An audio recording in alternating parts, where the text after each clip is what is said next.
Ndugu zetu waandishi wa habari, jina langu ni Mheshimiwa Jenga Mungai, aliyekuwa zamani mbunge wa Moro, pahali niwahi kuwakilisha kwa miaka 20.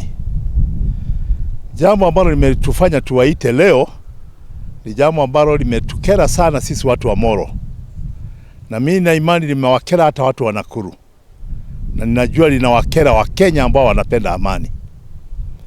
Sababu ya mimi kuitana ni kumpongeza na kusema ni asanti kwa gavana wetu Susan Kihika Kimani, ambaye aliona kwamba Nakuru amani yake imeanza kutishwa, na akasema kuna mikutano ya usiku ambayo inafanywa ikiongozwa na Senator wa Kericho Bwana Aaron, mheshimiwa kijana ambaye mimi naheshimu sana, lakini kutoka leo niliona huyu kijana si kijana mzuri. Ya nini mikutano ya usiku na kabila moja? Ya nini anafanya mikutano ya usiku ya kuunganisha makabila? Nakuru tuna amani, na tunataka kuweka amani, na tunataka kukaa na amani. Tunataka kufanya kampeni zetu hapa Nakuru tukiwa na amani, tukiwa na umoja ulio na utaifa ndani yake, na tukiwa wazalendo ambao wamejua amani ikizoroteka inazoroteka kwa kila mtu.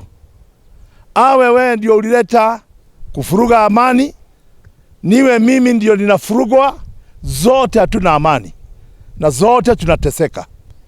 Nataka kusema ni asanti bwana governor, mama governor, kwa sababu ya kuona ni vyema useme wazi na mchana, ikisikizwa na kila mtu na ikionekana kila mtu kwamba umelishutumu jambo la hilo la mikutano ya usiku hapa sehemu ya Moro.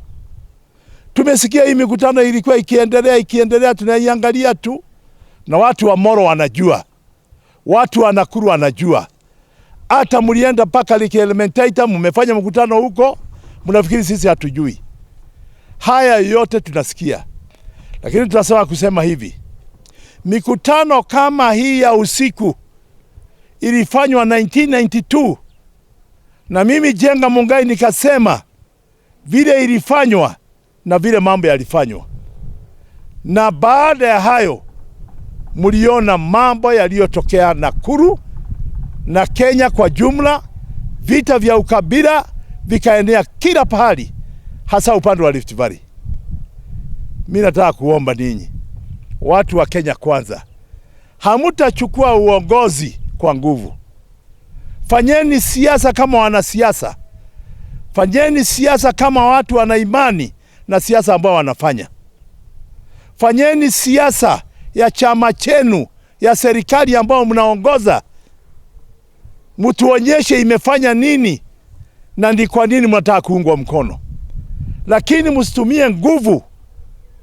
msitumie nguvu kuwasurutisha wananchi wa Kenya, hasa wakati wa wananchi wa Rift Valley Province ati lazima waweke kura kwa serikali ya Kenya Kwanza, chama cha UNDA. Haya yote tumekataa, na kwa sababu tumejua mnafanya hiyo mikutano ya usiku ya kutufuruga, naomba watu wa Nakuru wote kwa jumla mujipange sasa, muungane, muwe kitu kimoja, mukae upinzani kama nyinyi wapinzani. Kama ninyi ni wa UNDA, kwendeni kwa UNDA, lakini wale wanajua haki ni nini wakae na upinzani unaopinga madhulumu ambayo wananchi wa Kenya wanaipata kutokana na serikali ya Kenya Kwanza. Na mimi nataka kuomba Mheshimiwa Rais, sisi tunakujua na tunajua wewe ni mwanabidii, na unaonekana hata vile unafanya kazi, wewe ni mwanabidii, na Wakenya wakikufuata na wakuunge mkono kwingine, utaendesha Kenya mbali sana.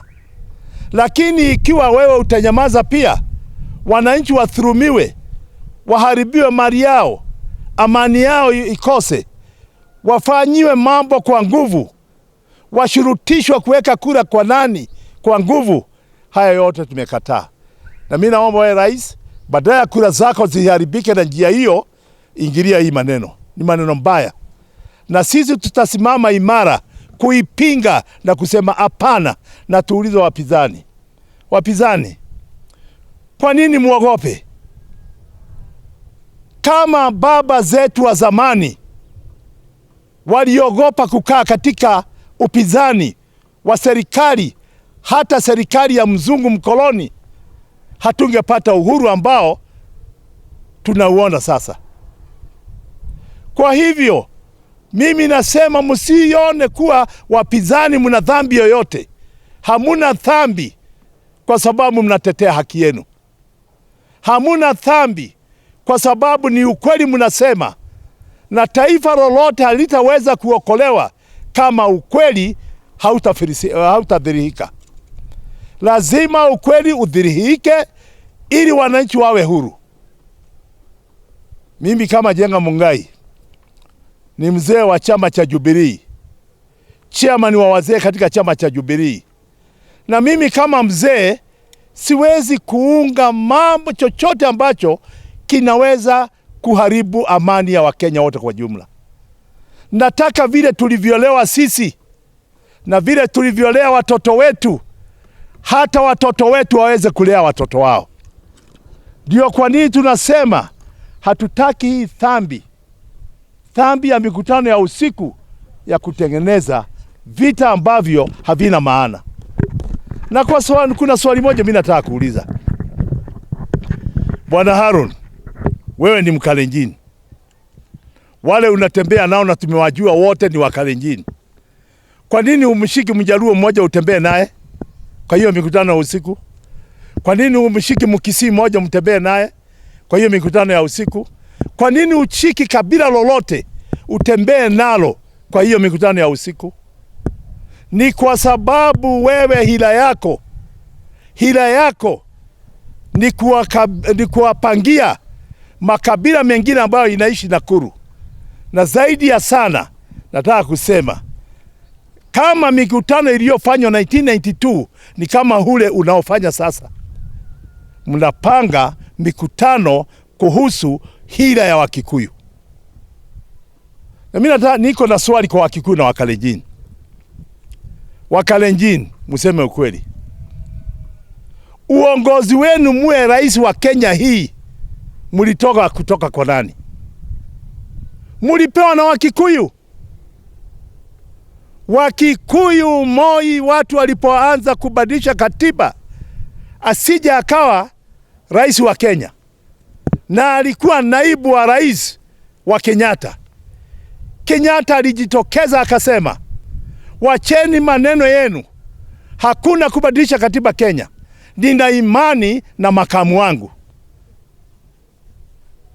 Moi akashikiliwa na Kenyatta paka akawa rais wa Kenya. Uongozi huo kwenu wa Kalenjin ulitoka kwenu? Ni vita mlipigana? Ni kura mliweka? Au ni mliusaidiwa na wengine? Na waliowasaidia mkiwaangalia ni Wakikuyu.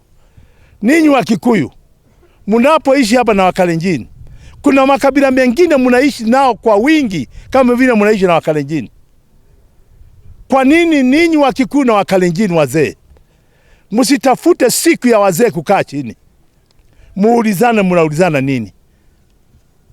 Nataka kusema pia, wewe Rais Ruto, hata wewe uongozi wako haukutokana na ile kura ulipewa juzi ndio uongoze Kenya. Ni Uhuru Kenyatta pia Mkikuyu aliyekuchukua uwe running mate wake. Kutoka hapa ukafaulu na ukaingia naibu wa rais paka ukaendelea ukawa rais. Waliokupea kura nyingi sana kuwa rais wa Kenya ni Wakikuyu.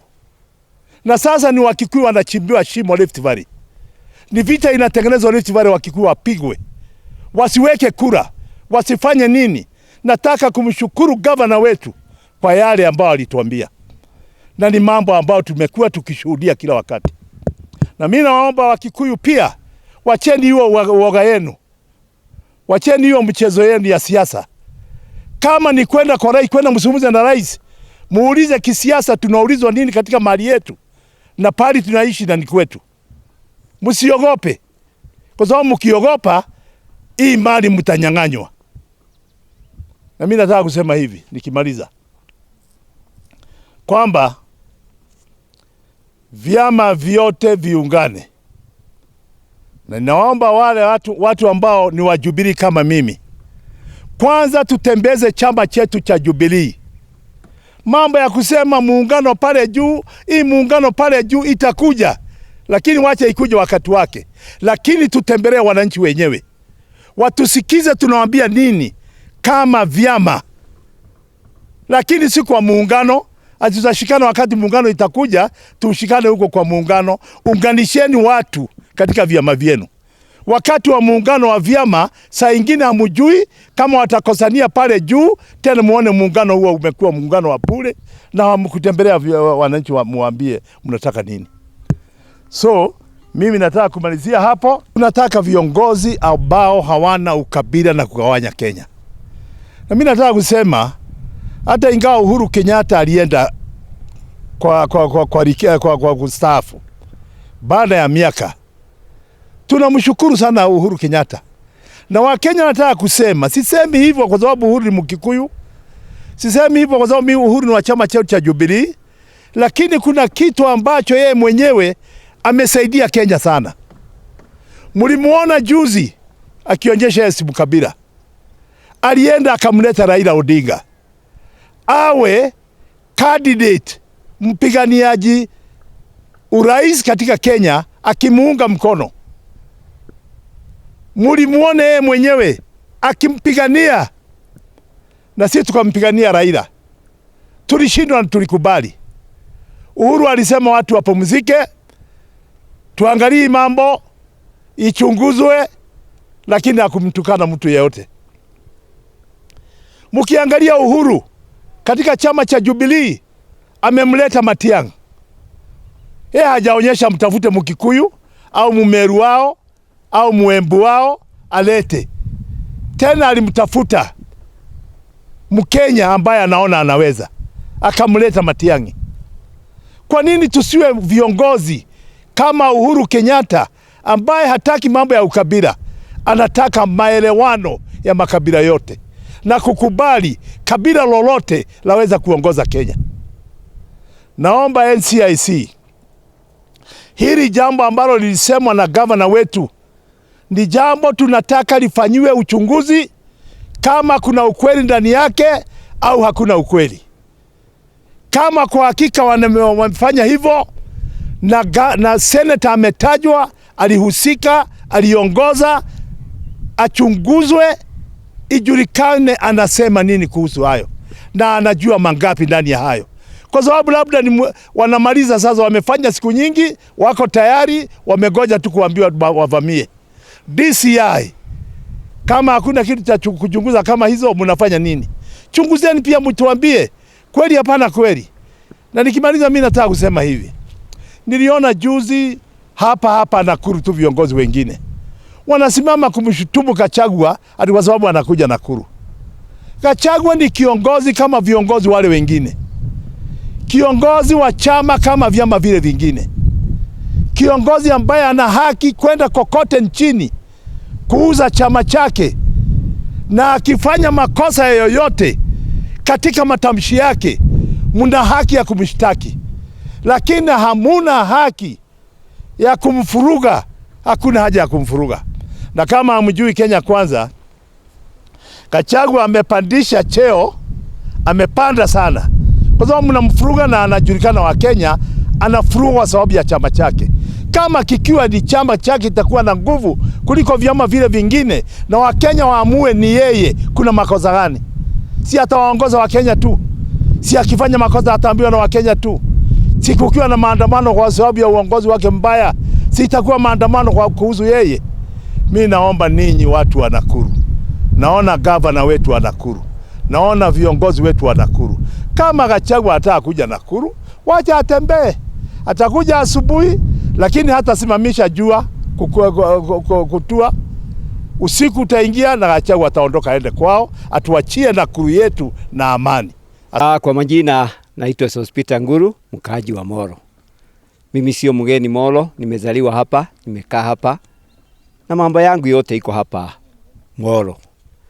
Lakini jambo ambalo lilipitia kwa mbunge wetu au kwa gavana wetu Susan Kihika Kimani, ya kwamba akatufichuria kuna jama ambao inapangwa wakati wa usiku na community ingine, na yule ambaye anaongoza hiyo jama ni senator wa Kericho ambaye anaitwa Harun, akiungana na viongozi wengine katika njia ya ukabila, ya kwamba wanakaa usiku wajadiliane mambo au wafanye yale wanataka kufanya ili waumize makabila mengine kwa kusudi ya mambo ya kuweka kura 2027. Haya mambo si mageni kwetu sisi wakaaji wa Molo. Tumeyaona kutoka 1992. Ikaja mpaka 2007, mpaka wakati watu tunasikia kule Eldoret walichomoa kwa kanisa watoto na wakina mama, na hapa watu wengi walihama, na mpaka wa sasa vio vinonda hazijapona kabisa. Sasa tukisikia kuna jamaa ingine, kuna watu wengine wanafanya mikutano ya usiku wakishikana na viongozi wa kaunti ya Nakuru kwa laini ya ukabila, na niseme wasiwasi kwa sababu kunafika wakati ukweli unasemwa na ukweli ndio utatuweka huru, ya kwamba Wakalenjini viongozi wao ndio wanakaa usiku, njini wanakaa usiku, wanataka pengine kuzusha shida na kulete fujo kwa makabila mengine kusudi 2027 watu wasiweke kura kwa kikapu moja ili makabila mengine yametawanyika. Hiyo jambo hatutaki kabisa. Tumepoteza mengi, tumepoteza watoto, tumepoteza wazee wetu na wamama wetu, na utajiri wote wa Kikuyu umepotelea katika hiyo njia ya ufurugano wa ukabila.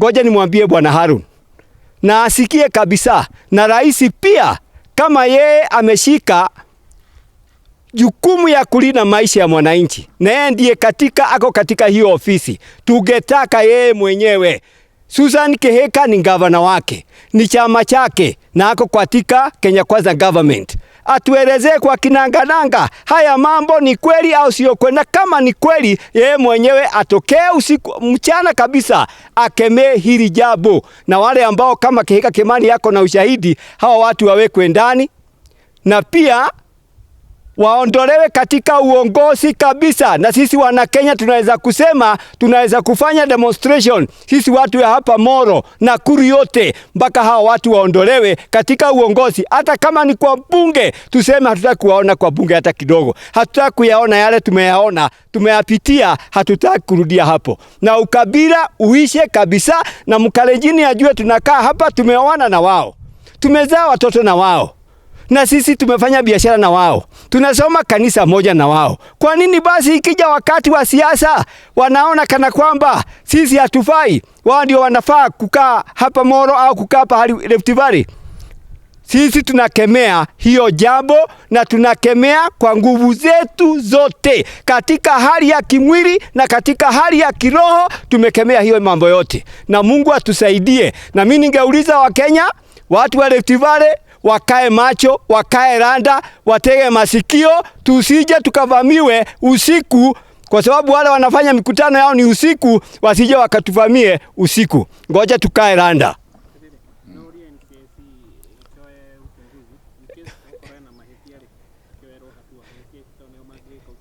Ya wale ambao wanafanyanga uchunguzi, wa wale ambao wanatoa matamuzi ambao inaweza kuzusha na kulete hasara na kulete kifo na kulete utengamano miongoni mwa kabila, miongoni mwa watu. Hiyo body iangalie NCIC waangalie kabisa na wafungue macho, na tunataka kuona, kwa sababu hii mambo imetokana na governor.